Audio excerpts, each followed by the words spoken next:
This is the Beesotted, Pride of West London podcast. And we are coming to you after yet another grandiose victory. West Ham came to New Griffin Park, and once again, they couldn't get a win. They couldn't buy a win. They couldn't steal a win. They couldn't do anything with the win because they lost. 3-2 to the game, to the Bees.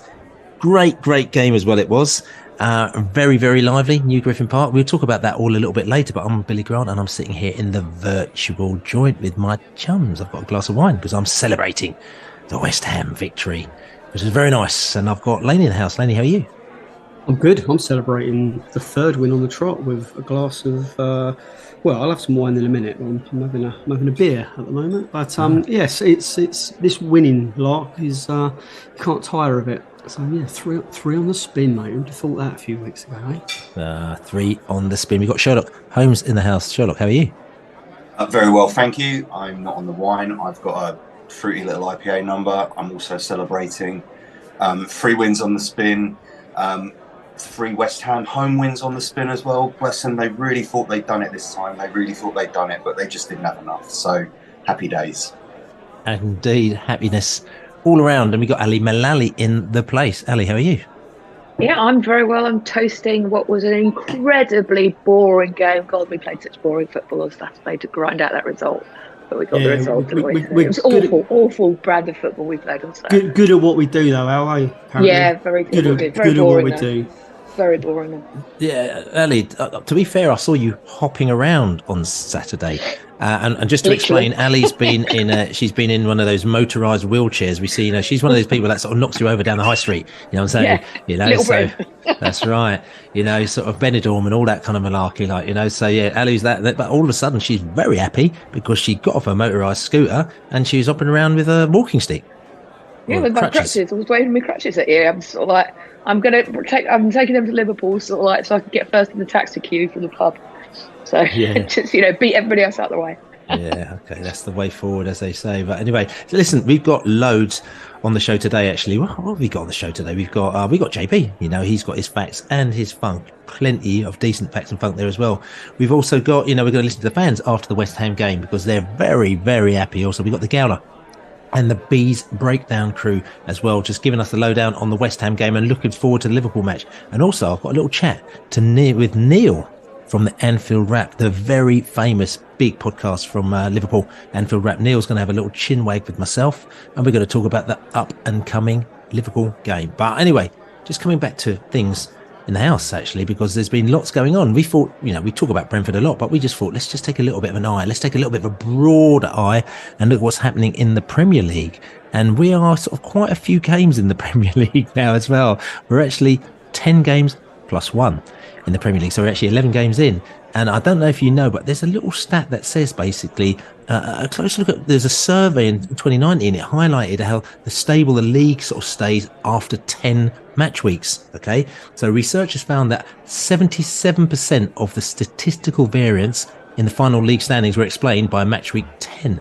So basically, in effect, the league almost kind of stays as it is after match week 10, and there's only about 13% change, like just over 10% change in the league table. So in effect, if you're 10th, you're going to sort of kind of stay in and around 10th. If you're sort of 3rd, you're going to stay, in and around that position. And if you're 15th or 16th or 17th, you're sort of kind of, you're sort of, danger of slipping down into the relegation zone as it is. So in a way, that's actually very good news for the Bees, even though, I know that we're safe and it's safe, but we can never rest on our laurels, can we, Laney? No, you can't. No, but it's just good to know, that it's consistent across the whole of the season. And I know I famously say it's a 9-month season, so you can't sort of take exactly what's happening now. But it's good to know that from our perspective, it's unlikely to kind of unravel before our eyes. So what you see is normally what you get. I know there are going to be obviously exceptions to that rule, but it's unlikely. We're not kind of wildly the results we're getting aren't undeserved. It's not like we're winning every game and we just really just don't deserve it. In fact, you could argue that we should have more. We should have won at Forest, and we should have won at home against either or both of Palace and Bournemouth. So Tottenham? Well, Tottenham as well, and you could say we should have got a point at Man United. So should have got 3 points at Man United. Yeah, but even well, you should have done. Yeah, but even at the worst of taking a point, we could. You're not going to get all of those going your way, but we could be 4 points better off, and in which case we're looking 6th or 7th in the league. So it's and that's with our injury crisis and without that striker that we won't mention, it's looking all right. We deserve actually more than what we've got. So I'm happy with that stat, Bill. I thought 74% is our favourite percentage, though. Still, yeah, that's right, 74% indeed. I mean, listen, Ali, we're talking about this. They're saying that the league table is. We're not saying the league table is what it is now, and I think people like Arsenal fans are going, "Oh no, but we're 4th," and Man United fans are like, "Oh my God, we're 8th." We're sitting there in 9th, very, very happy. Just looking at the teams around us, though, so Man United are 1 place above us on 18 points. Brighton again on 18 points as well. Chelsea are below us again. It's just getting like a bit of a. It's just getting a bit repetitive, this, isn't it? Chelsea are below us on 15 points. West Ham again below us on 14 points. Does that give you a flavour looking at how you've seen these teams play? Aston Villa are in 5th place with 22 points as well, which leads you to say that Aston Villa could even be pushing for a European Champions League place this season, according to this sort of 77% stat. Ali, just looking at the games that you've seen, what are you saying about these teams around us, and any games that just sort of kind of took your fancy recently? Well, any games well, not really of games around us. I have to say it's the games. I was Newcastle. There's been a lot of bonkers over the weekend, isn't there? A lot of bonkers. Newcastle, Arsenal, bonkers. Arteta, bonkers. Spurs, Chelsea, very bonkers. I did say to a Spurs fan who I know very well, that Chelsea are going to beat you on Monday night because it's Pochettino. But I don't think anybody saw the way that game was going to play out. It was absolute madness.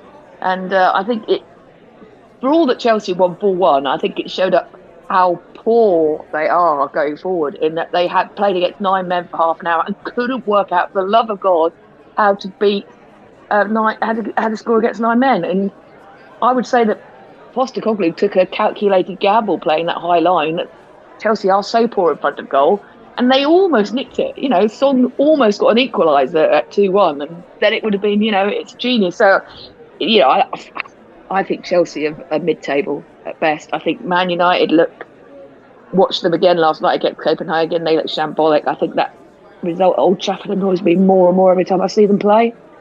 But and again, for people out there, basically Man United scored 2 goals in time added on when we were 1-0 up as well, which is again for people who don't wipe that from their memory cells. I just thought I'd just let you know. Yeah, and understandably wiped it from their memory cells.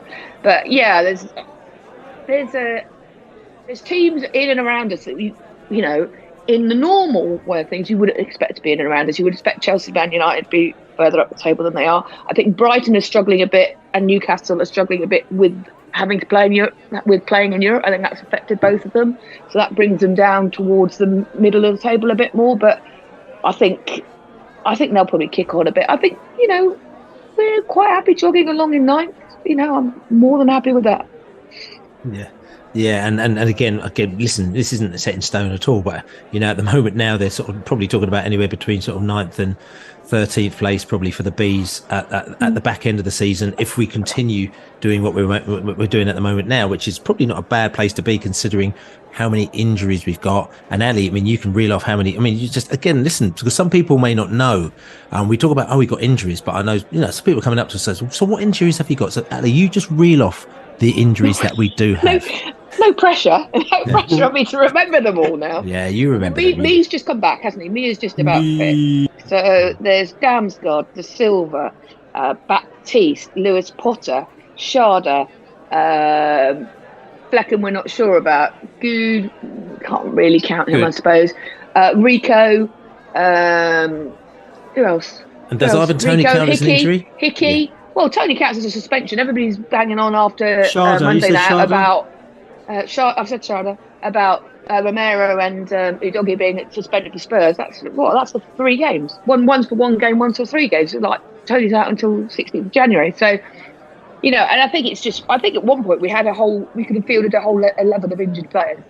So, it's just, and then you've got sort of like fringe players like Pert Harris, people like that, who's only just coming back, and it's bonkers, really. And you never hear anybody talk about how many injuries Brentford have got with our tiny squad. All we hear about is how many injuries Man United have got, how many injuries Chelsea have got with their massive squads. Chelsea have got about 502 players, and Chelsea have got so many injuries. It's sort of like, what about us? We've got about the same number of injuries, and our squad is like a tenth the size of theirs. Yeah. So I think we've done amazingly well considering all the injuries, missing suspensions that we've had. I think we've done fantastically well. That's right. But I do, you just like didn't even mention one or two key injuries you don't want.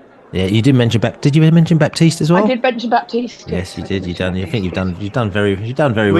Can we give her a little round of applause? Round of applause. There you go. Just reeling them off. Very good. There you go. Very good. There you go, Ali. So that's the Brentford injury list. Like I said, I think the Liverpool posse was actually asking me as well. You keep saying you've got injuries, but who is exactly injured? I said Ali Mullalley will explain it on the podcast as well. I probably missed somebody. We've got Sherlock in the house there. So Sherlock, I mean, just going in and around us. I mean, obviously you feel you're very comfortable with our 9th position, but just looking at the 77% stat, and also just looking at games in and around. I mean, like we've got European games today as well. We've got who went out? Yesterday. Who went? No one's gone out yet. Well, Man United are sort of out-ish, aren't they? Man United is nearly out. Man United is struggling, yeah. So Man United out-ish as well. But I'm just saying, so it's interesting to see these teams who, even like I said, in Newcastle, we were in awe about how they kind of did last season. They went from bottom of the league to Champions League pretty much in a very, very short space of time. But it just goes to show you how things may also level themselves out a little bit now. We're not quite in Newcastle zone yet, but we're not too far off it, are we? I think no. We and let's not forget that we were very close to getting something from Newcastle. Dodgy penalty aside, we were very close to getting something there. So we're sort of talk about being behind Brighton sort of by 3 or 4 years, and we are kind of, I'd say, if you want to expand that to being 3 or 4 years behind maybe Newcastle, Villa, that sort of level of team, not in terms of expenditure, not in terms of that, I realise that, not even in terms of the sort of players we can attract, but in terms of staying in the league and solidifying and cementing it. Before this lovely run of 3 games that we had a lot of fans talking about how we were in a relegation battle. You could see the comments appearing on social media after games. We're in it now. And I mean, you look at Sheffield United, who got their second win on the weekend, and they're still bottom. And Luton, with a draw against Liverpool, they're still only 1 point out of the relegation zone. So that's a battle. We've never even been anywhere near it. And I think we've been a lot closer to sort of the top half in terms of performances anyway. So I don't see why we can't aspire to be, again, not in terms of size or history, but in terms of competing, a team like Villa, I think we can compete with comfortably, and Brighton comfortably, and even with all of their filthy millions, perhaps Newcastle on our day. Yes. Hey, can I just chuck a stat in here? If we'd have drawn at Newcastle, and we'd have beaten Forest, we'd be above Newcastle in the league now. Yeah. I'm not being funny. Margins. And everyone's blowing smoke up their asses. It's we have to put things in perspective. They did do a wonderful job of rattling Arsenal, though. A wonderful job of rattling Arsenal. Yes, of course. Yes. Well, they do. Are they still moaning about that Mbumo goal? That not moaning about it, but the Ivan Toney goal wasn't on their list. It wasn't on their list, was it? So they didn't talk about that goal, but they talk about the Ivan Toney goal all the time, don't they? Anyway, but listen, we're not talking about Arsenal because we'll be talking about them in a couple of weeks' time after the international break when we play them as well, because we've got to come back to this week as well, because like I said, we're going up to Liverpool in a little bit, but just coming back, just final thoughts as well on the league itself. This is very, very early days, and we're not saying you should predict or anything like that, but any teams there that either scares you? Do you think that we're kind of out of our depth? Because there's at one stage, because there's a lot of, there's one season where we thought, oh my god, we're playing Man City, blah blah blah, back end of the season, we need to get points on board. Then last season we were like, it was last season. That's right. It's really, really easy. That this season now, looking at where we're doing and other teams and what they're doing out there, anyone kind of scare you a little bit? You think, actually, to be honest with you, we're still a little bit not out of our depth here, but they're still 1 or 2, 3, 4 notches above us. Ali. I think there's several teams who on their day are several notches above us, but I don't think we fear anybody. Who? City on their day. City on their day are not just City on their day are above everybody. City play at their peak. I think, I think anybody struggles to live with them, to be honest. I think Liverpool. But City, don't you think they're a little bit kind of inconsistent at the moment now? Yes, but I'm just saying at their peak. If they play at their peak, I think everybody struggles to live with them. Any team will struggle to live with them. You have to, when you play Man City, you've got to play at your best and hope that they have to be a little way off their best. Let's be honest. When we beat United, we were brilliant, but they were a little bit off their best. And it's just sort of like, I don't think we fear anybody, but you just have. Well, there's a couple of teams that you have to have things go a little bit in your favour. You have to have a couple of their players maybe not perform. So if you're playing Liverpool, you maybe want Salah to have a little bit of an off day. But I don't think we fear anybody. I think on our day we can beat anybody. But it's like everything. Everything. Like a little bit of luck comes into everything, doesn't it? I mean, Sherlock. If we hadn't have beaten them all in previous seasons, I would have gone the obvious answer of like the big six. But had we taken a scalp against all of them? So I don't necessarily fear the teams, but I would say individual players. I think if you is it Docker at City? Haven't seen him in the flesh yet, and the way that he went about Bournemouth, sort of if we're not on our best, it could be quite worrying. I think we need to take, I'm not going to say teams like, because I never want to be the guy who says teams like, but we need to take the rest of the league as seriously as we take the so-called big clubs, because, we switched off against Bournemouth, didn't show up against Everton, and I think the concentration to be on it and at it every single game is what worries me, is if that goes, if that isn't there on the day, because it'll get punished. Yeah, and I mean, and Laney just quickly coming back to 9-month season, as you say. Okay, at the moment it's 11-game season for us at the moment now. Where's your heart and your head at? Clearly, yes. Clearly, City are in a league of their own if they're firing on all cylinders. So we'll take that as a given. The rest of them, apart from in the 3 seasons we've been in this division, I think we've only failed to beat Crystal Palace and Newcastle. I think we've beaten every other team in this division who have been in. So we haven't beaten Luton in the top flight yet, and we haven't beaten Sheffield United in the top flight yet because they haven't been in the same division as us. But we've beaten them in the teams below, in the divisions below. So no one really scares me anymore. But I am aware that Aston Villa, they're another team that when they're firing on all cylinders, they can dismantle you like they did at their place last year. Arsenal have obviously got to be very wary, but I think we got the old knowledge on how to play Raya.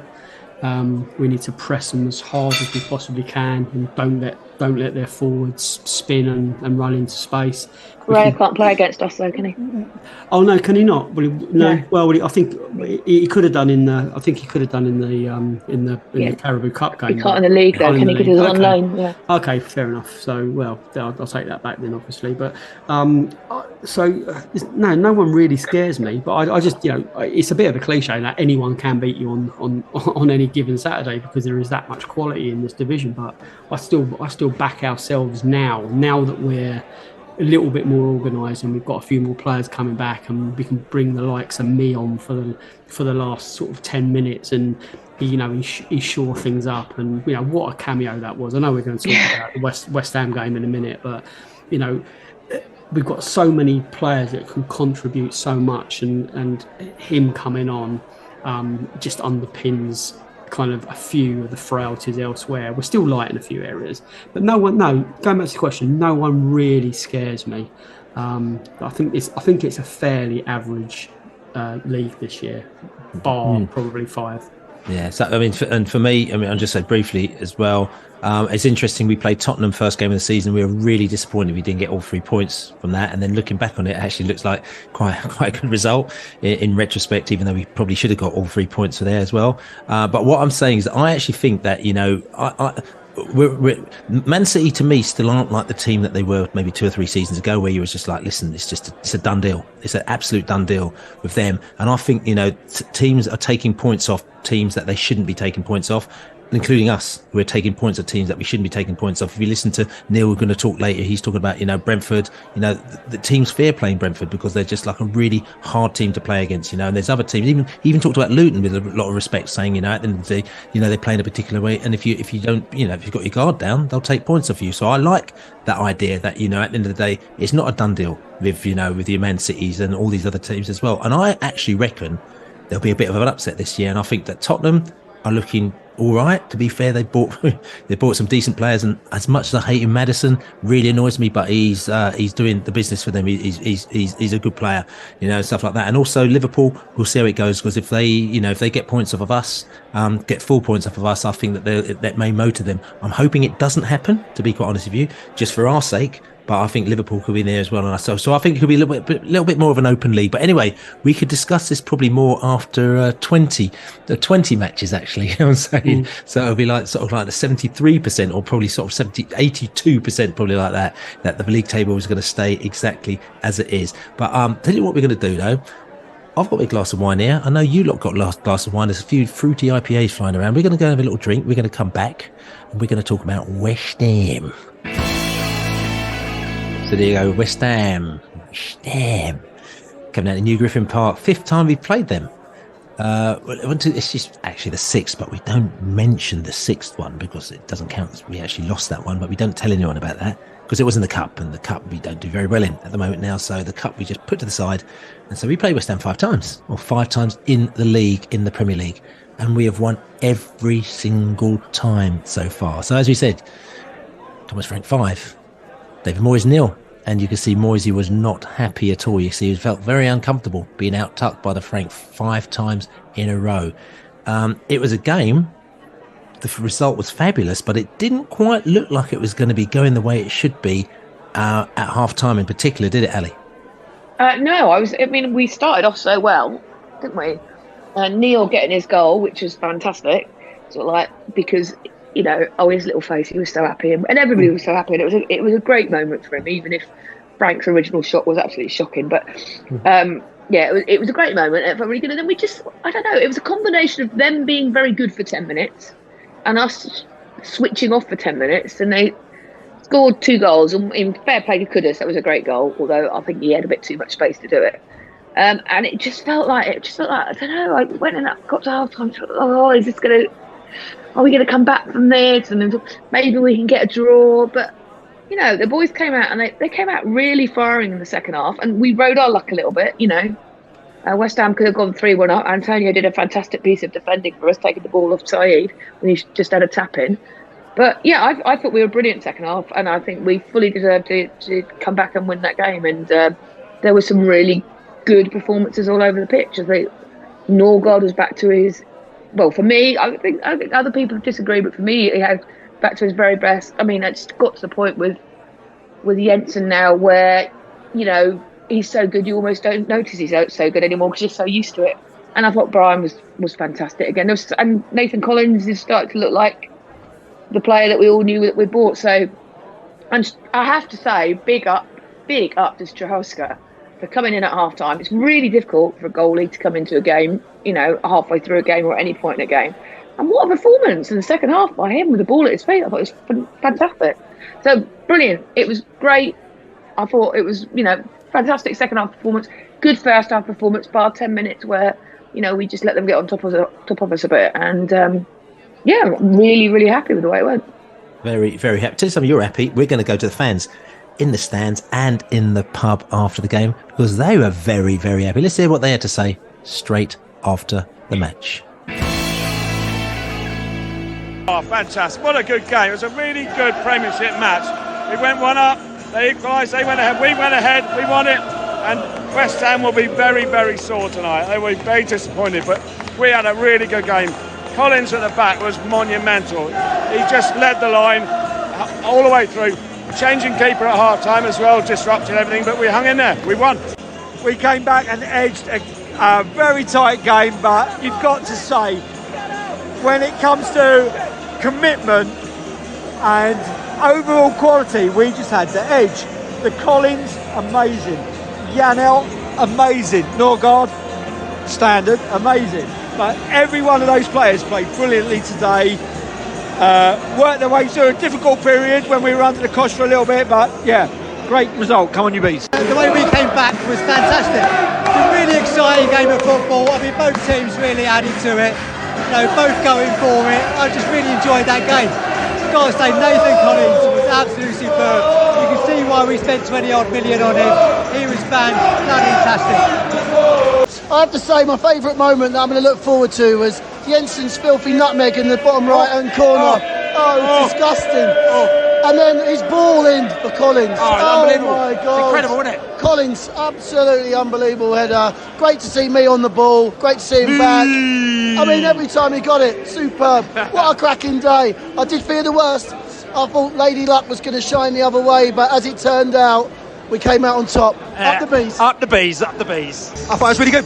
Really, really good. I thought a decent West Ham team. I thought we played all right. I thought we were unlucky to be down at half-time. Good finish for them for the second goal for sure. But I thought we were good throughout today. Some really, really good performances. Fair play to the unsung. I thought Onyeka had a decent, solid 90 today. Collins looked good again, but Matty Jensen, superb, superb.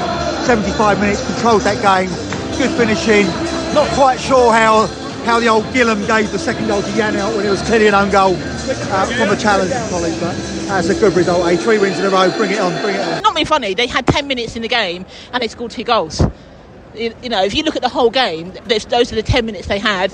They got 2 goals. Yeah, Kudus' goal, absolute screamer, brilliant. You know, even no one was getting that out of the net, not even Raya. Who? Don't be like that. Don't be like that. All credit to all of the teams, and real credit to Troska as well, who came on for the second half after Flecken got injured in the first. He was really confident and played some beautiful balls out as a goalkeeper. Really looked confident, and I'm pleased for him as well. We're a team going places and on the up, so I'm really looking forward to being at Anfield next weekend. I reckon we could give Liverpool a scare. There you go, fans in the stands, in the pub, having a laugh, talking about West Ham and how we seem to have this. It's something, right? Look, I'm going to be. You don't have to talk about this now, but it's going to have to come to an end at some stage. There's going to be a draw. There's going to be a loss at some stage. So we have to just lap up these moments when they do happen, because, you know, like I said to you, these things just don't go on forever. And if you think they do, then, and if you haven't actually sort of milked the moment when they happen, then when it doesn't happen anymore, then you're like, oh no, I didn't take the most of that. So let's just talk more about West Ham. Laney, West Ham was very good, wasn't it? Yeah, it was great. I mean, you know, as Ali said, they had a decent 10 minutes and they scored 2 goals in that. The rest of the game, I thought we were kind of not necessarily in control of, but, you know, we looked good in the rest of the match. It wasn't massively dissimilar to the Burnley game. You know, they were better than Burnley. Burnley had a couple of good chances and should have scored 1, if not 2. Where West Ham, being that, as I said, that much better, they did. I just thought we got the tempo right. We got the attitude right. We weren't gonna let West Ham impose their game for it any more than they were capable of doing. Let's not take too much away from West Ham, because they are a decent team. They're just not performing consistently, and we were hoping that we got them at their inconsistent best rather than, you know, actually at their best. But it wasn't anything to do with their deficiencies. We were good, you know. We deserved the win overall, and it was just a cracking game of football, really, isn't it? You know, 1-0 up, 2-1 down, and to come back. And you know, I thought that Brian and Bumo should have scored 1, if not 2, especially in the first half. The one that whistled just past the post on the stroke of half time. You know, he had another cracking game. So yeah, loads of positives. A few negatives, 1 or 2 negatives, but that's the game of football, and it creates for a really entertaining game. And, you know, we'll probably remember that game way more than we will against, Burnley, where most things went our way. It was a game that we had to come back from adversity in, and they're the ones that stick in the memory for longer. Yeah, and if I remember rightly, we're standing there in the West End, we're 2-0, 2-1 up in the beginning of the second half, or sort of the second half was going on with 2-1 down, sorry, not 2-1 up. And I remember we turned around and we all went, it's actually a really good game. So everyone's going, that's actually a good game, isn't it? It's like, yeah, even though you're losing, you actually commented it was a good game. And to me, listen, you want to win, but also, like, as a football fan, and I keep saying that, I'd love going through the exciting games, like, what I'm saying, but only if you can win at the end of it. Like, like the Bournemouth game when you've gone 2-0 down on aggregate, and you're like, oh no, we're going to go out the playoffs, and then you end up winning. Those are the best wins, like, what I'm saying, the last minute winners, all that kind of stuff. I hate to say it, but Man United fans must have loved their win against us, because they they were out for the count, and then all of a sudden they get 2 goals in the last minute. That's much better than scoring 2 goals in the first minute. Do you understand what I'm saying? Yeah, Bill, I said to you, didn't I? I stood next to you, and 2-1 down, I said to you, you take a draw, and you went, no. Yeah. And then at 2-2, I said, take a draw. And you went, no. So, and at 3-2 up, you take a draw. Take a draw. And you went, yeah. No, you didn't. No, I didn't. You didn't. No, you didn't. I didn't. No, you didn't. No, so I think, the reason I bring that up is I think we could all sense that it wasn't going to end 2-1 to them. Yeah, most definitely. And Sherlock, I'm just saying, you've got Sherlock Holmes in the house here as well. I mean, there's lots of very lovely moments during that game. Tell us something. Just pick out 1 or 2 moments for you that made you purr. I'll take Mbuemo and Jensen out on the wing, just passing the ball back between them a couple of times to try and find the perfect cross. And I think they did. That might have been for Collins' header. I'll take Collins' first goal as well. I was wary. I've got a Wolves mate who was delighted to see the back of Nathan Collins. I think him and Pinnock are starting to look really, really good together, and I was so happy with his goal and so happy with how he was for his goal. And I mean, if you're talking about purring, man, we've got to go back to Malpai. Like, I'll hold my hands up and say I was one of the people that thought it was a bit of a panic buy. I didn't really see what we were doing there. He looked so happy to be playing for Brentford, and he looked so happy to score. And his post-match interview was like Oscar-worthy in terms of the emotion that was on show, except it wasn't acting, it was legit. Like, just so happy for him, man. So happy for him. It's good to see him smiling. Definitely. His little face at the end, when we were going through, he was absolutely radiating joy. It was like, I thought, oh, bless him. I just wanted to take him home and mother him. Do you know what I mean? It was just like, he was so happy. Never heard it called that before. Oh no, I saved that for somebody else, as you know. and talking about you talk about the Collins and Jensen thing. It's that Jensen's cross to Collins as well was absolutely sublime as well. I mean, that cross was amazing to Collins as well. I mean, Laney, any moments for you? Well, yeah, I'm gonna jump on the Strakosha bandwagon. Actually, I'm going to say that a couple of his pass. I mean, obviously there's the goals and the crosses and the trickery, but I'm actually going to go. A couple of times I looked at you and I looked at Carey behind, and I went, "This is the goalkeeper we've been waiting for," and he was already here, but he wasn't in the right frame of mind, and he wasn't confident enough. On this form, he was undroppable, and I think he will be dropped on Sunday. But I don't think we should necessarily drop him. I'm not wishing Flecken hasn't recovered. Obviously, I'm wishing he's recovered, but I'm not worried if he isn't, because I think Strakosha on that form, he looked the best passer of the ball and the most assured replacement for Raya that I could imagine. So a couple of those little balls over the sort of right winger to our left back that had bombed on a little bit. So yeah, I thought the little dinked passes, he looked really assured, and I was really sort of pleased to see him sort of kind of start to show the form that we hoped he was capable of. Yeah, and Ali, any purrs for you?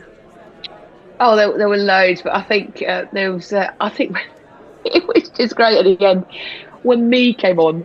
Probably one 2 headers and put a block in all within a space of 30 seconds. It was classic Ben Mee. It's like Ben Mee broke the career in 30 seconds, and that was just great with the crowd right behind me going Mee. It was. I mean, it was great to see. Great to see him back. Yeah, we've missed again. You talk about it, like we didn't have the dancing for 6 months because, like, one of our last wins before, the win last week against Burnley was like last May. It's Man City, wasn't it? Man City. So it's like last May, and then from May to October we hadn't actually won on dance. I mean, that was a bit of a close season, but we hadn't talked about that. But we hadn't danced for 6 months. So all that, but also the Ben Mee scenario. We hadn't got Ben Mee, and I think that the fans missed him so much when he came on. Everyone was potty for it, and then he came on and he made the blocks because we thought, look, if West Ham score, we're in all sorts of trouble here. You know what I'm saying? Boom, block, and the Mee, the volume of the Mee was tremendous, wasn't it? Like, you know what I'm saying? Just turn up the volume, which is great. Yeah. So that was good. For me, I had my moment as well, which I thought was great. Was just describing it is Ben Rama's miss. It was that Antonio Ben Rama moment, which was because we sort of, but we didn't quite know what was going on. We were thinking, how did he miss that? But then when you saw it back, you're thinking, oh my God. How did that happen? Why did they do that? And it literally, it's hard to describe, but the ball was coming in. Literally, Ben Rama was just about put in the back of the net. Then Antonio, who's obviously struggling because he's not where he was at the peak when Martin Allen, we had him on a podcast a few years ago. He goes, Antonio, the best striker in the world. He's going to play for England. He's going to play for Scotland. He's going to play for Brazil. He'll play for everybody at the same time. We're like, you sure, Martin? So, but now obviously he's dipped a little bit and he's desperate for a goal. So he was desperate to put the ball in the back of the net, and he actually basically completely fluffed it and basically took it off Ben Rama's toe and it went wide. So we were very happy, Antonio. Saeed went nuts, didn't he? He went absolutely nuts. Yeah, furious. Absolutely. It was a wonderful angle on Match of the Day of him just absolutely livid. Yeah, and I think that, to be quite honest with you, Agent Antonio, because as you also know, that he should have played for Brentford, and I think he probably in the back of his head thinks, look, I should have played for you, but maybe if I just do this now, you might actually take me back and I can play for you again. So, which is all good. But anyway, just listen. I'm just going to give you the way that game flowed. You know what I'm saying, for that one for Brentford, we were effective at creating goal scoring opportunities from the flanks as well, and we were strong at finishing. Weaknesses, we didn't really actually have any weaknesses. As for West Ham, they were effective creating goal scoring opportunities from the flanks, but they were aggressive and gave away a lot of free kicks around the box. We attacked down their right, and they played with width. Down the right side, they favoured crossing the ball and favoured long shots as well. Ratings, Neil Maypay on whoscored.com got the highest with 7.9 as well. Then you got Mohamed as well with 7.7, Nathan Collins 7.6, Frank Onyeka 7.5, and Mikel Antonio, the goal robber, 7.3 as well. This is according to whoscored.com. So just giving you a little vibe as to kind of what was going on there on the pitch there as well. Just listen, any last thoughts on that West Ham game? I mean, I'll tell you something as well. The atmosphere was good as well, wasn't it? Yeah, I thought it was really good. It's just difficult sometimes when you're 2-1 behind, because sometimes it just, the pressure of it gets a little, not toxic, but I just felt it echoed what I just said about you, Bill. When I think the fans could feel that something was going to happen, and even when we were behind, the game was way from over. I think there was a real belief on and off the pitch on Saturday, and that's what comes from a couple of wins. I think that Burnley game was critical. We win that, and then I think that like pressure release that allows the team to kind of like be a bit more confident and a bit more expressive.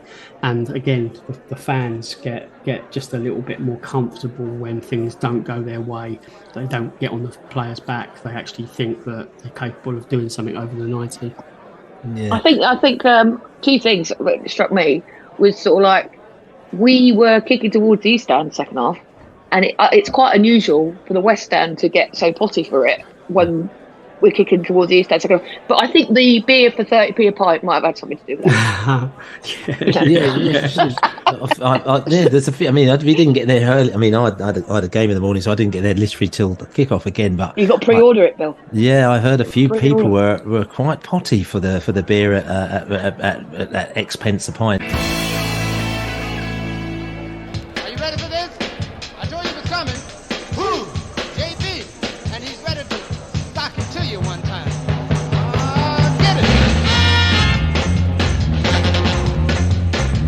Hello, Jonathan Burchill here again.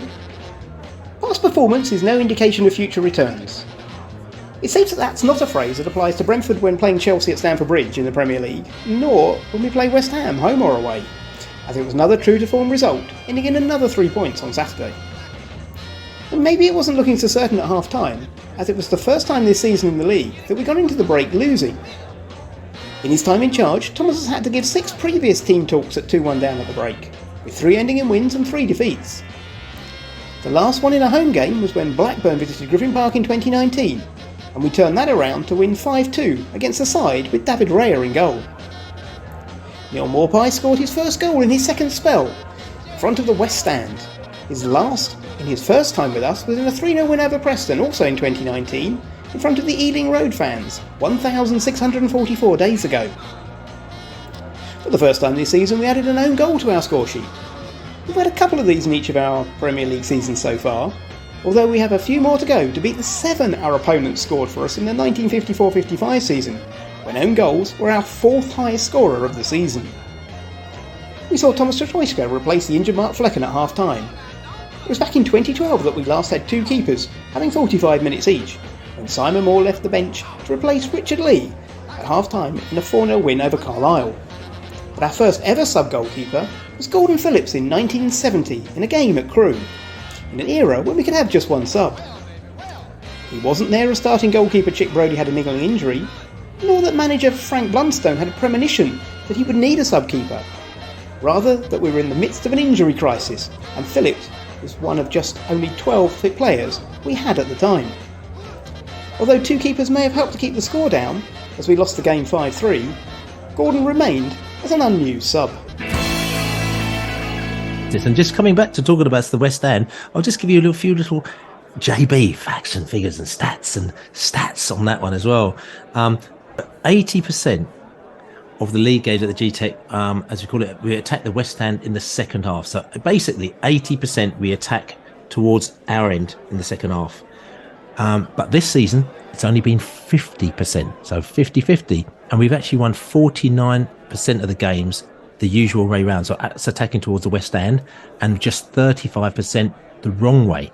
Okay, so we scored a total of 65 goals in the West End with 41 at the East End, and conceding goals are pretty even with about 35-36 as well. So that just gives you an idea, like I said to you, how this season we've seemed to have got over our sort of kind of non-kicking towards the way that we like to hoodoo. It still does feel a bit funny there, doesn't it, Laney? Yeah. I love beating them though.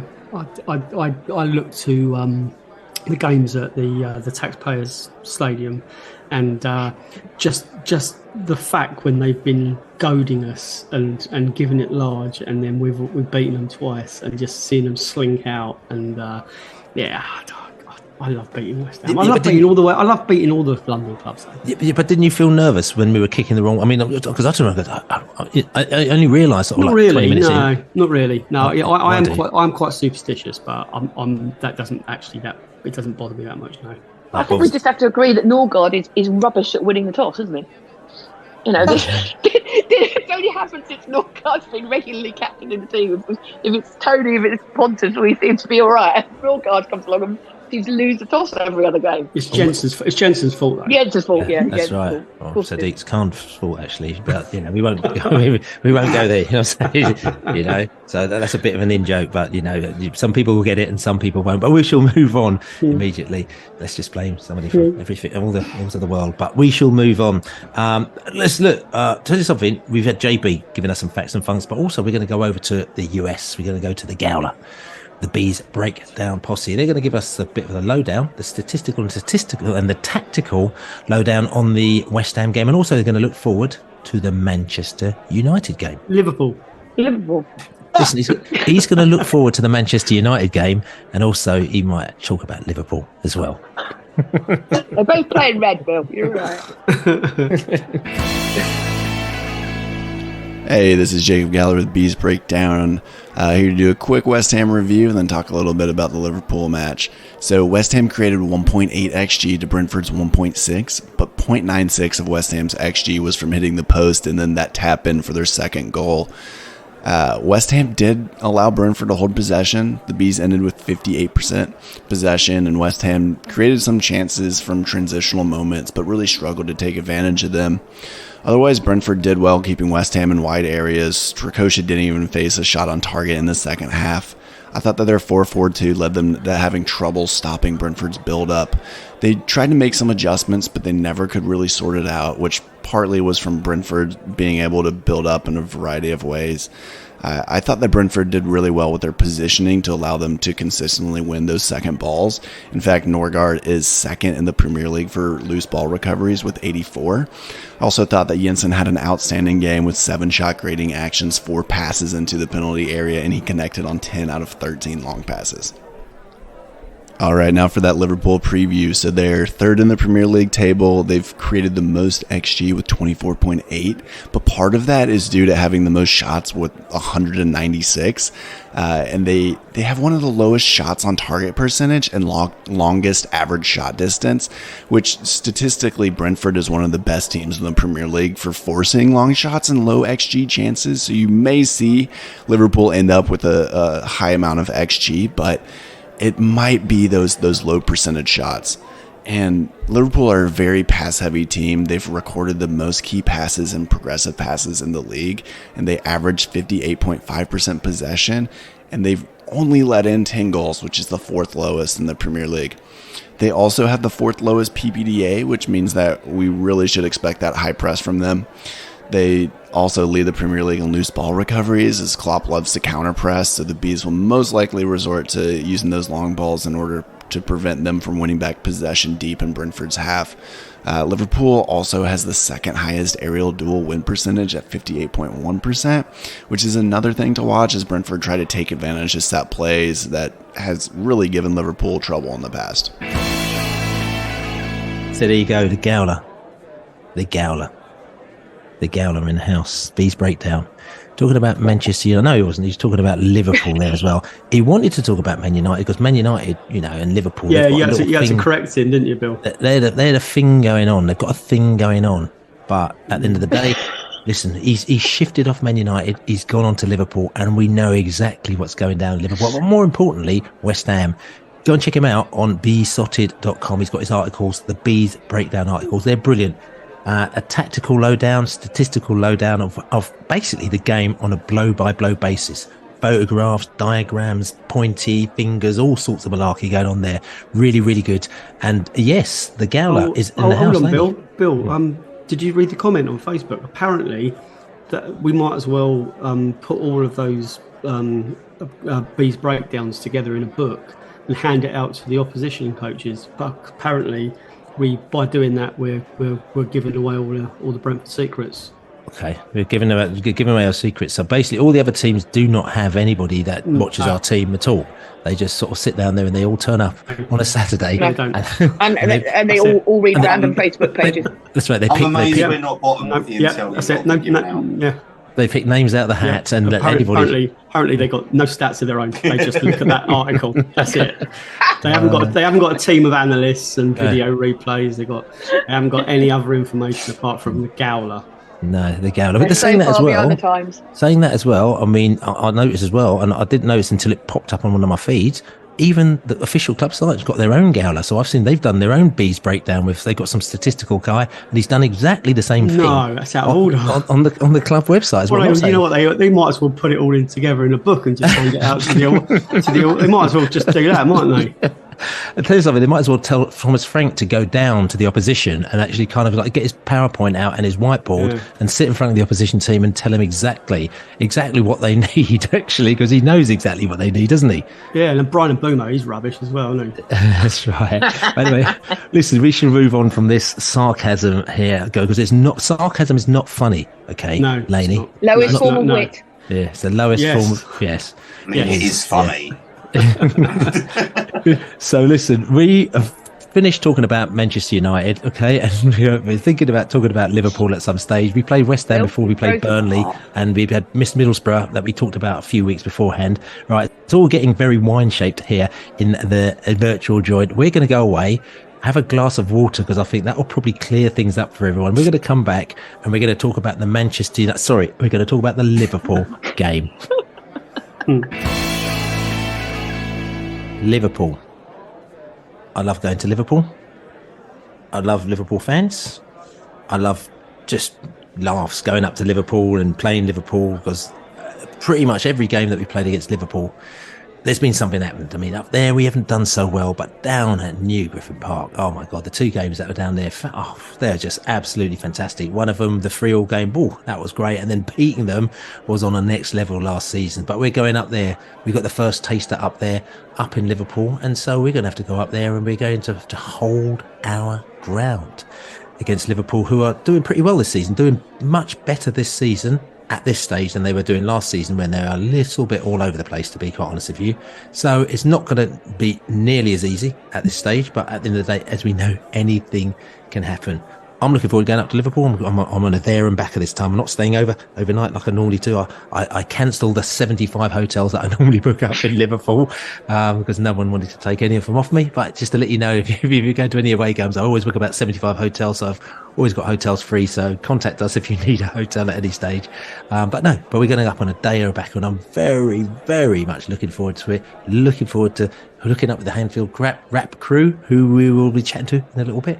And I'm looking forward to hopefully at least taking a point off of Liverpool. Ali, how about you? I'm looking forward to the trip. Travelling more in hope than expectation, I have to say. But, that has happened before, and the hope has triumphed over the expectation. So, yeah, I mean, it'll be Liverpool's a great city. It's a great city to go out in, and it's always a good trip. I think it'll be tough this time. I think it'll be tough. I think without a recognised left back against Salah, who's been in really good form, I think that's going to be hard. I think we'll probably go to 3 at the back. I think may come in there. Or at right back, possibly Rose left at left back. Who knows? And I think we'll try and catch them on the break. But I think it's a tough ask away to Liverpool. With a full strength side and with some key players missing, I think it's become that bit tougher. But this team continues to surprise us. So I wouldn't write them off getting some sort of result there. No. I mean, Laney, listen, Liverpool, we've had some laughs up there. I mean, last year we experienced Eurovision. We went to Liverpool, and there's all sorts of other stuff that was going on in and around us in the world, but you had no idea it was going on, because it's almost like Liverpool is in a world in its own, and it got taken over by Eurovision. To be quite honest with you, I mean, I thought it would be pretty cheesy, pretty crap, but it was actually quite a bit of a laugh, and everybody then there was just in a really good mood. Even if you weren't sort of embracing Eurovision as such, they kind of just liked the idea that the city was just enjoying itself and having a laugh, and it was good, wasn't it? It's coronation as well, wasn't it? Yeah. There's, like I said, there's all sorts going on that you had no idea that was going on in Liverpool itself, because it was just basically just doing its own thing. Yeah, no, it would. It's a bit groundhog for me. I think it seems 5 seconds ago, but obviously it wasn't. It was at the beginning of the summer or the end, mid-spring or whatever. We had a good sort of day after, didn't we? Did a lot of walking and a lot of drinking, and it was a really, really good afternoon.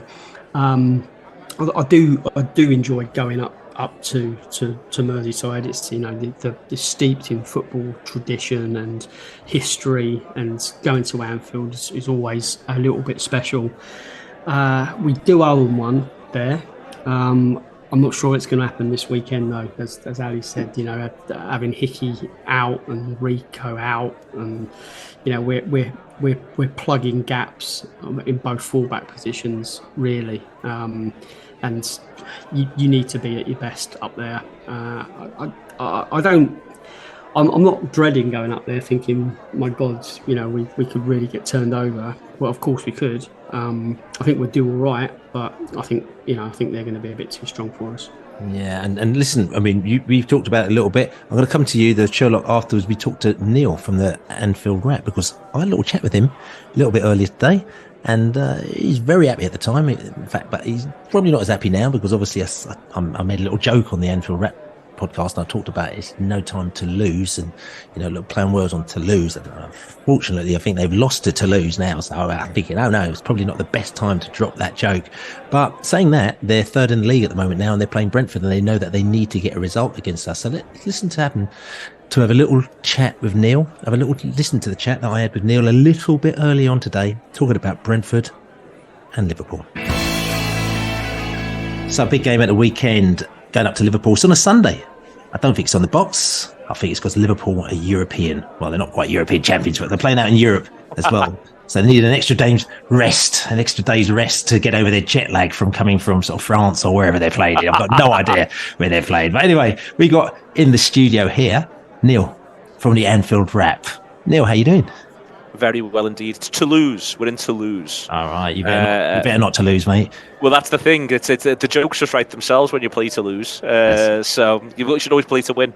That's right. I've heard Chelsea play to lose actually every time they play us actually at Stamford Bridge. But we won't go there because this is the Brentford Chelsea, Brentford Liverpool podcast. Okay. But anyway, listen, Neil, which is all good, like I said to you, but you're smiling away because you are probably doing a little bit better than the last time, around about the same time last season when things were going a little bit peculiar for you, weren't they?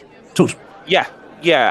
We're not doing a little bit better than I expected. I think that there's a bit of catching up that's going on from the people who, in a national sense, get paid to write and talk about football for big papers and big radio stations. Because I think there's always a rush with every club. It happens to Manchester United as well. It's just that where Manchester United are concerned, it's deserved to write off their chances when the opportunity comes.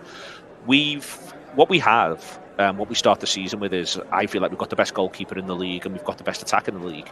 And if you've got both of those things, you've always got a chance. And you've always got a chance of playing well and going on a run. And that's what we've had. What we didn't have last season was, firstly, a lot of fitness. I think there was a lot of exertions from the season before that had done people in. We were around this time beginning to miss Jota and Diaz. Both of them were out for extended periods.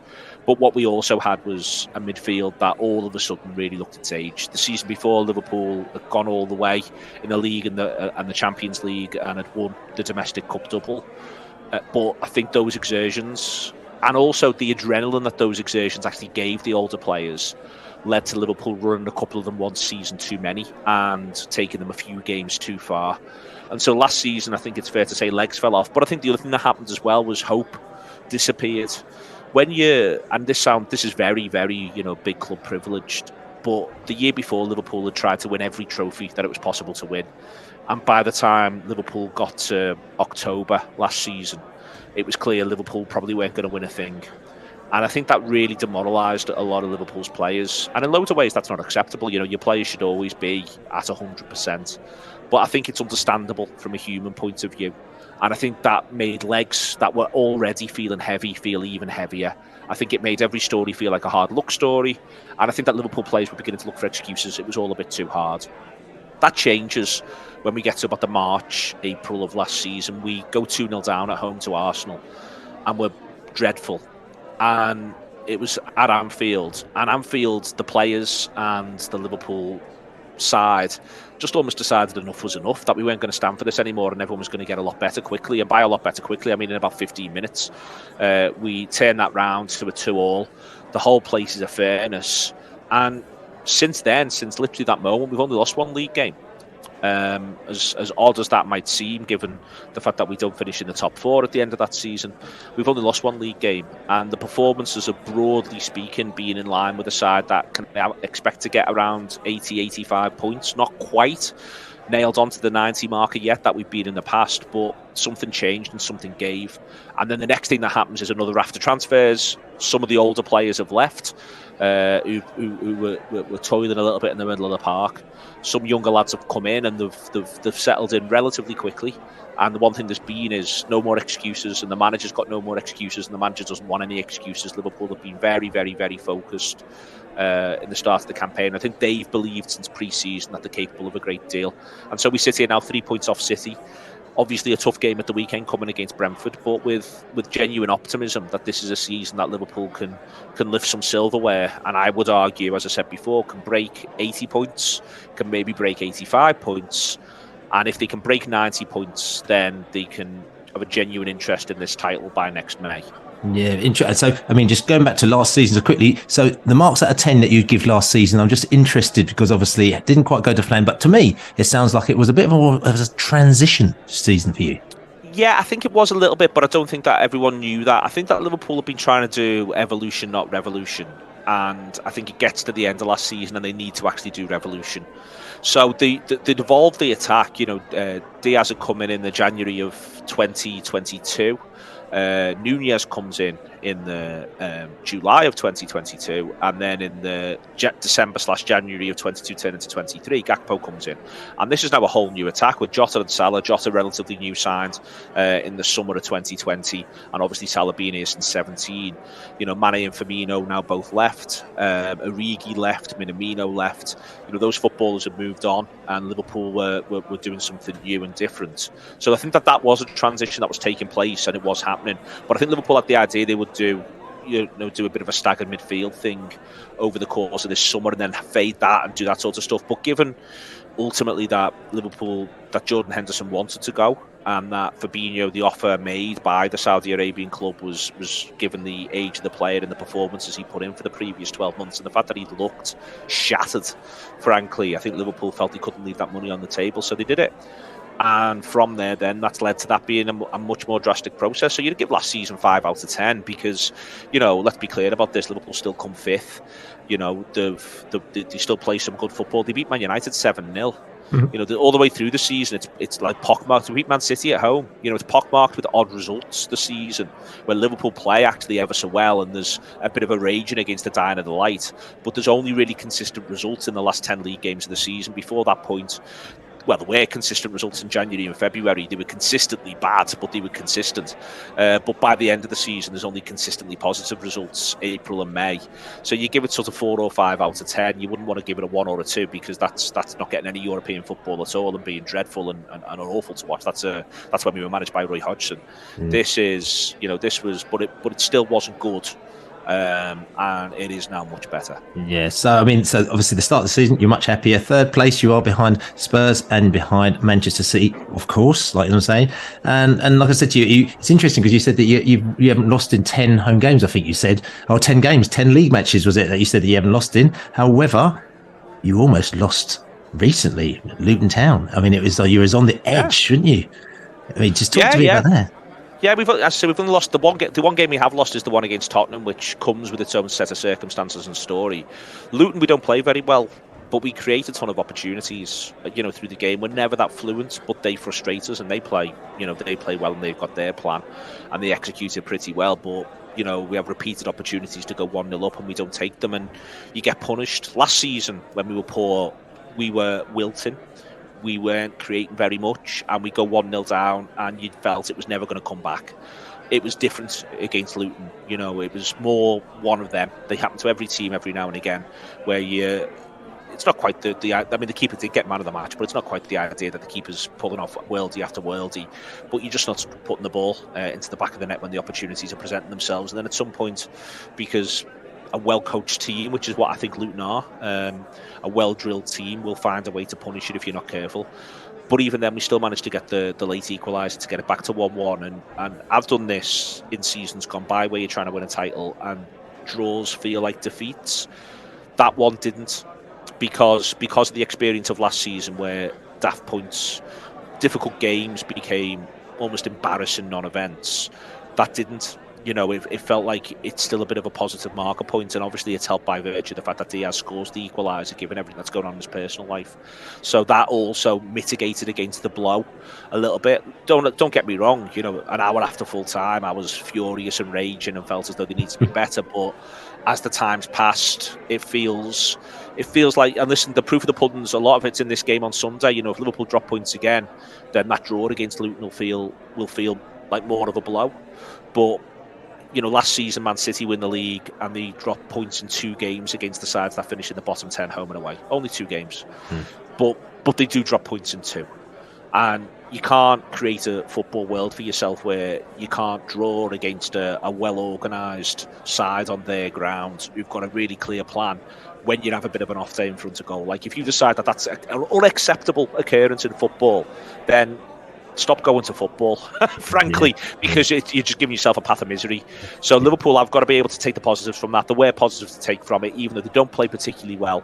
There's learning to take from it as well. I think they put themselves through a really brutal 100-minute game at Bournemouth, where maybe the manager picked a few too many of his big hitters in the League Cup through the wind and the rain, because it was playing in a hurricane, literally in a hurricane at times. So maybe he needs to have a little think about that, and they need to have a little think about that. But on the whole, the Luton thing is, all right, it's one of them, put it behind us, move on, and there's this massive game now on Sunday. It's interesting because you've actually got a slightly different outlook on matches than you did probably when I spoke to you a couple of years ago. Because I remember when I spoke to you as well, and you were thinking basically, you got your message. We have to win this match. We have to. If you dropped points against a team that you, inverted commas, weren't expected to drop points, it was all over. It was end of season. You're not going to win the league. It's interesting. There's still a part of that, but I think you've got to allow yourself one or two. What that Luton's result has done is given Liverpool less wiggle room. Last season Arsenal don't win the league and they drop points against 5 of the teams that finish in the bottom 10.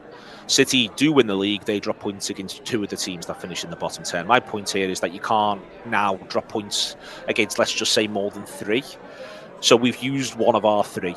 But the flip side of it is we are a third of the way into the season. This is game 12 coming up, So from our point of view, it's going to happen every now and again, but it can only be every now and again.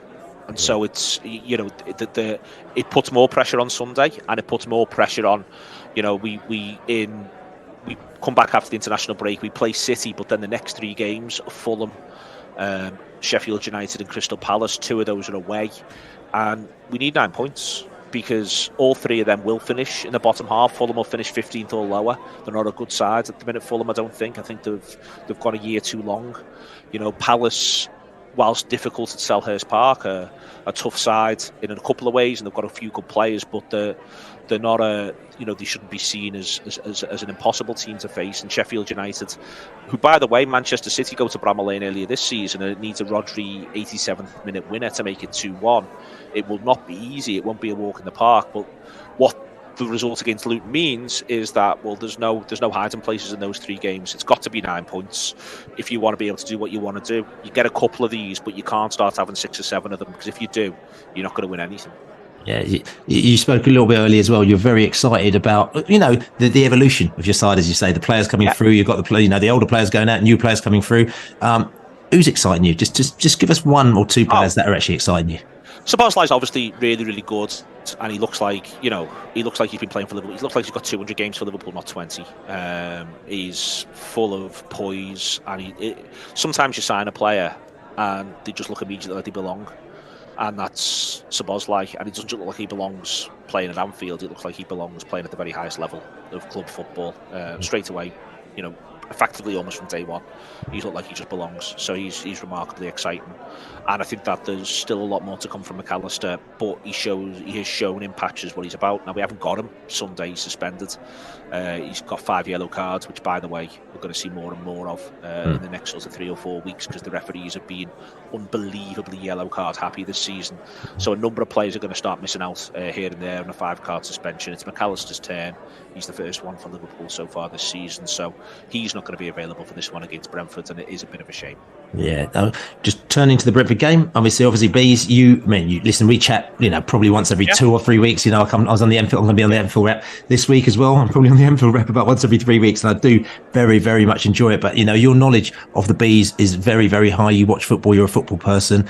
Last season, obviously, we were very happy because we got a little bit of a win. Well, you know what I'm saying? We got a little bit of excitement down at New Griffin Park as it was, which is great. A great game as well. Obviously, went back to Liverpool, and it didn't quite go according to plan up there as well, where you actually did us there. So it was almost like you could say it was even Stevens.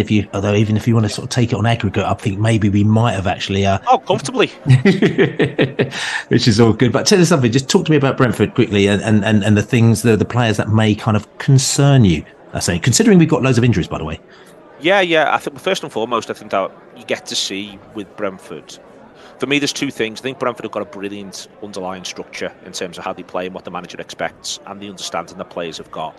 It's really interesting because you talk about Brentford, and we can really stop to talk about the sort of the new, the use of data. and the intelligence that guides Brentford from a sort of from the top down. But I think a lot of the virtues that Thomas Frank himself has, but also wants in his players, they're old-fashioned football virtues. Brentford's team, Brentford's squad, to me, with one or two exceptions, mostly amongst the younger players, I'd argue, is a set of footballers who, first and foremost, work very hard, and who are, secondly, really well-educated and really clever players. So there's this thing with Brentford that whenever I see them, which is that they always have this really strong underlying structure and philosophy, for want of a better way, this sense of this is how we play. But then B, the other thing that Brentford are able to do is they tweak cleverly game by game. It's not just as obvious as the big tweak of certain teams at home will play a back four against, certain teams away will play a back three against. It's more the idea of, right, we feel as though we can get at this side down their left flank. So we overload in that area, we tilt the team, we play asymmetrically, and we look to see if we can punish them there. The other team, this next opponent, they might be weaker down the left. This other side, you might be able to overload them in midfield. Let's do a little bit of that, whilst always staying true to the way in which Brentford quite consistently play. And I think that's the thing you've got to watch out for. My point is that a lot of teams every team that comes to Anfield has an Anfield game plan. But a number of sides, certainly those that don't expect to finish in the top, say, sort of 6 or 7, and rate Manchester United there as you see fit. A lot of sides come to Anfield and they have the idea of how do we stop Liverpool predominantly and go from there. I think Brentford turn up with definitely some of that, but also how do we hurt them? And I think Brentford go everywhere with this is what we need to work on to ensure that we can stop them. But also, part of how we stop them is we have this way in which we are going to hurt them. And they're going to have to worry about this. And it's not an afterthought. It's not, well, we'll just hit some pace in wide channels. It's not, well, maybe we'll put a big man in and see what we can get. It's not even the idea of set pieces. While set pieces play a massive part in Brentford's game, this is how we win our set pieces. And then this is what we do with them. We don't just wait until we get a set piece off a bit of luck as someone ran into someone. This is how we're going to do it. And I think that's the most impressive thing about Brentford. And you can obviously rightly put that down to the coach, but you've also got to say these are clever footballers. These footballers are not, these are footballers who can be coached and coached well. And being able to be coached, I think, is worthy of praise. And it's always, we talk a lot about managers now when you talk about football, but it's always the 11 or 14 or 15 or 16 who end up on the pitch who have actually got to put this into practice. So when you play Brentford, you're going to get a challenge. And I think every team now knows that home and away, you're going to get a challenge. It'll be a different challenge away, but you're going to get a challenge, and that's what I'm expecting on Sunday. And then in amongst there, I think that Jensen's looked really, really good this season. Whenever I've caught Brentford, I've been impressed with him.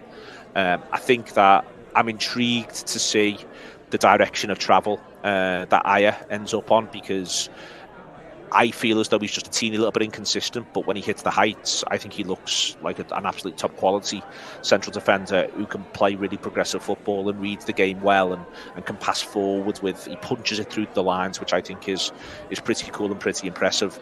And then obviously, Bueno is an exciting footballer.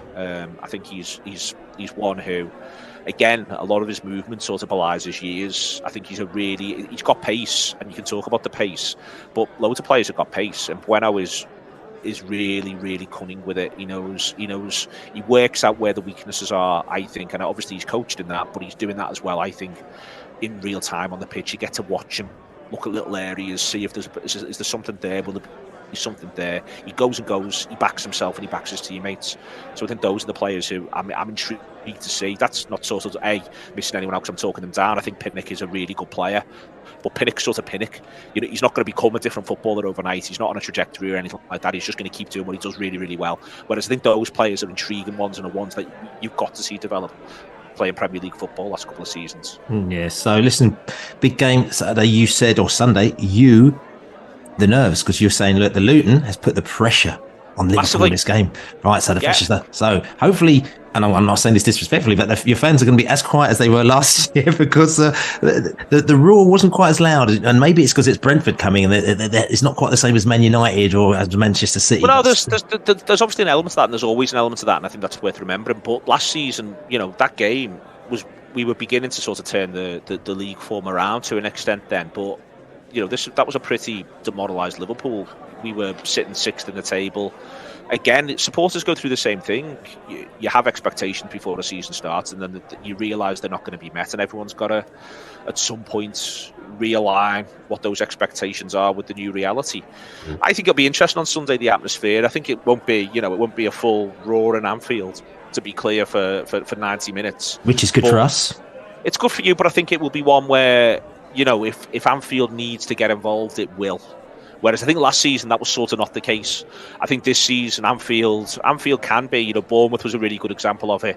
We were, Bournemouth supporters after 45 minutes would have said something quite similar, but Liverpool then go 2-1 up and go down to 10 men in a pretty contentious refereeing decision. And Anfield for 10 minutes was an absolute bear pit, and Liverpool make it 3-1. And then cruise home pretty much, and then the atmosphere quietens again. I think that's the thing about Anfield. It's not a continental crowd where it's 90 minutes of noise, or more accurate, 90 minutes of singing. But Anfield, when it needs to be there, is there. And certainly when Liverpool feel as though they're upwardly mobile, which we are this season. So almost in a sense, if Anfield's quiet, it may well be because it's a relatively placid Liverpool performance. If Anfield is needed, it will be there on Sunday big time for this one against Brentford. We've just got to sort of hope it's not needed in a really weird way. So it's this quite counterintuitive point, which is that I'd rather have a little bit less atmosphere and a comfortable 2 or 3-0 victory than a ton of atmosphere and the game is still very much alive with 10 to go and either team could win it. Yeah, saying that, I'd rather it being the latter.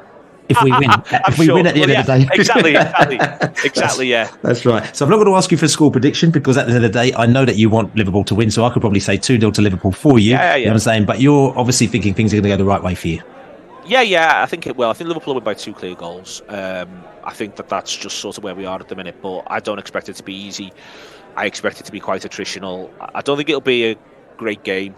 I really don't, because I think that these games at the end of these runs at this stage of the season, they often dry up a little bit. But I feel as though Liverpool at the minute at home, it's worth saying we've lost once in the last 12 months at Anfield. I think it's still within 12 months. It was against Leeds United, who went on to be relegated.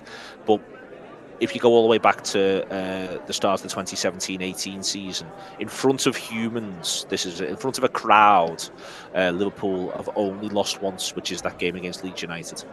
So I understand if people think, well, he sounds very sure of himself. Brentford supporters thinking we'll wipe that smile off his face and all that sort of stuff. I understand that, but I've only watched Liverpool lose one league game since August 2017. So I think you can understand why I don't expect Liverpool to lose the game, because no one else has come and beaten Liverpool in the league, bar weirdly Leeds United, who go on to get relegated. So 5-5 draw coming in, yeah. There we go. That could well be the one. That's right. Okay, so this is Neil from the Anfield Wrap. Cheers, Neil. Listen, I'm going to catch up with you Sunday. We'll have a quick pint before the game, maybe after the game as well. Excellent stuff. Yes, come and see us after the game. We'll be doing some post-match. I might grab you. Wicked. There you go, Neil from the Anfield Wrap. I'll be checking him out on Sunday. I'm not going up there on Saturday. I normally go up on Saturday. We all go out to some sort of place and have a good laugh. But today, we're going Sunday. We're going straight in and out, up and down as it is. Trains are all over the place. So we'll just have to go for the little adventure as well. Go into a pub near the station as well. I think there's a new pub. Is it the Vine or something like that? Which sounds like it should be quite a laugh as well. So we may be popping in there, having a few Swifties before making our way down to Anfield as well. So looking forward to that. I mean, Sherlock, you as nervous as anybody else for this game? I'm not sure nervous is the right word that I'd use. Resigned might be the word. I don't know. I think you might have jinxed it a little bit with the Toulouse joke, Bill. Maybe, perhaps. I'm not sure. But I said it earlier about being completely on top of your game, and if even with the injuries and the absences that we've got, if everyone is laser focused and completely on it, we might be able to get out of there with a draw. But I feel like we might kind of go down to a bit of a 2-1, perhaps, that sort of thing. Bit too early for a prediction, sorry, but I feel like there's just too much about Liverpool, and there'll be a little lapse of concentration somewhere in the middle of the park or something, and that's all they'll need, and it'll be thanks, see ya. But I mean, it's no shame to kind of lose a tight game to a team like Liverpool, is it? I mean, if we get, if it's an abject humbling, like if there's any kind of Sheffield United Newcastle scenario, then we'll be all sort of upset. But I don't think it'll be that. Yeah, I mean, what I'm going to say, and again, Billy the Bee, always glass half full. Let me just mention the one word, which is, about 30 miles outside of London, Luton. Liverpool went to Luton a couple of days ago, and I wouldn't say that they struggled, but they were on the verge of losing that game. You know what I'm saying? And you always get a game where, you probably expected to win or expect to get points from, or a point from, and you don't get those points. And Luton was one for Liverpool where, at the end of the day, they were celebrating like they won the Slater, and they won the FA Cup, like, I'm saying, getting a point down at Luton, which is great because they got 1 point away from home, which is what you need to do if you're actually going to progress in this league. But then, you come into play against us, they're thinking, oh my God, we just played Luton, we got to just now play Brentford, who, to be quite honest with you, we are who we are. We don't give up. We don't take things lightly. We take these teams on. We normally go for 90 minutes. Okay, we haven't done great at Anfield, but still. And so I hear what you're saying there, Sherlock. However, they also don't necessarily want to be playing us on Sunday, do they? I mean, anything can happen, right? Like, it's a cliche, but it's true. Anything can happen, and records are there to be broken. Luton is inspiring. Yeah, it's the way that Luton went at them and they celebrated. Was it 95th, 96th minute equaliser, something like that? We can go for that sort of. Yeah, brilliant, great. I would love it. Like, I'm not sitting here waiting to be proved right. I really hope I'm wrong. Yeah, I mean, listen. Let's take a reality pill here. Just look at what they're good at, and maybe not quite as good at as they should be. So, very strong at counter-attacks. Very strong at attacking set pieces, very strong at coming back from losing positions, strong at scoring chances, strong at creating chances through balls and scoring chances. They're strong at protecting the lead. They're strong in the air. Okay, where they're weak is avoiding individual errors and also stopping opponents from creating chances. They like to take long shots, they short passes, they attempt through balls often, they control the game in our half, they attack through the middle, and they like possession football. So that is what we have to deal with. It's going to be a tough game. We can see that 100%, in it, Laney. Yes, it is going to be tough. It's going to be one of the toughest games we're going to face all season. The performance at Chelsea away shows that we're not fazed by not having possession. We're quite happy to hand the opposition the ball and let them attack us constantly, and we absorb it and we keep our shape. We need a lot of things to go our way. We need to take our chances. I think we're capable of getting a point if a lot of things go our way. I'm probably going to predict that we lose, but I just don't. On current form and what I've seen over the last few weeks, you kind of write us off at your peril, because if it all goes their way, then they win. But we only need a couple of things not to go their way, and we're in with a shout. So, we only lost narrowly there last season. And that's what Ali said. It's almost like they'll get one break, one lapse of concentration, one 50-50. They get a lucky ricochet, and then they're through, and they get the goal that matters. You stop them doing that. We're in with a shout of getting at least a point.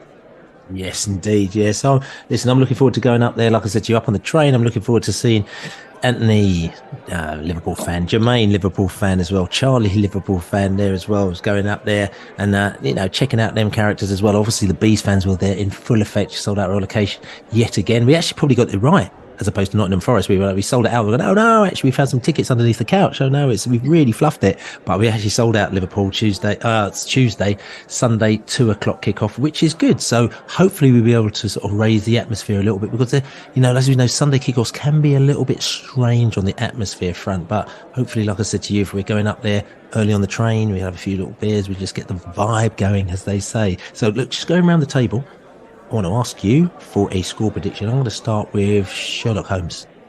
Yeah, I spoiled it already, didn't I? It slipped out. I'll go with a 2-1 Liverpool, but a tight 2-1. We'll take him right to the wire. Born slippy there with Sherlock Holmes. We've got Ali Mullalley in the house. I concur. I'm afraid I'm going 2-1 Liverpool as well. 2-1 to Ali Mullalley in the place. We've got Laney in the gaff. 1-1 for me, Mr. Grant. Got 1-1 for Laney, and I'm going to go 1-0 to the mighty bees. Let's hope you're right, Bill, and we're wrong. I'm going for it. I'm going to go for it. Listen, I'm going for it. I'm going left field, as they go, like, you know what I'm saying? Like, you know, long. Anyway, we won't talk about that. So listen, this is the Beesotted Pride of West London podcast. For anybody going up to Liverpool, we'll see you up there bright and early in Liverpool Town Centre. I think we're going to drink it before the game. We normally drink beside the ground, but this time we're going to drink in the town centre. Like we said to you, where we're going before. Is it the Vines or something like that? I don't know where the place is. Can I fill you up on something? Yes. That was Underworld. Left Field was another band. No, also, I was talking about what I seen you were drinking. I was talking about what you were drinking there, mate. You know what I'm saying? I'm drinking wine. I'm drinking red wine. Oh, that's right. UB40. There you go. Anybody else wanted to put out some sort of drinking songs there? Anyone else? You don't get off the train in Manchester, Bill, on the way up, will you? No, I will do, actually. I'm going for a little tour before we get to the match, okay? So anyway, listen, this is the Beesotted, a Pride of West London podcast. I'm Billy Grant. I'm sitting here in the virtual joint with a glass of long some wine as well. That's good.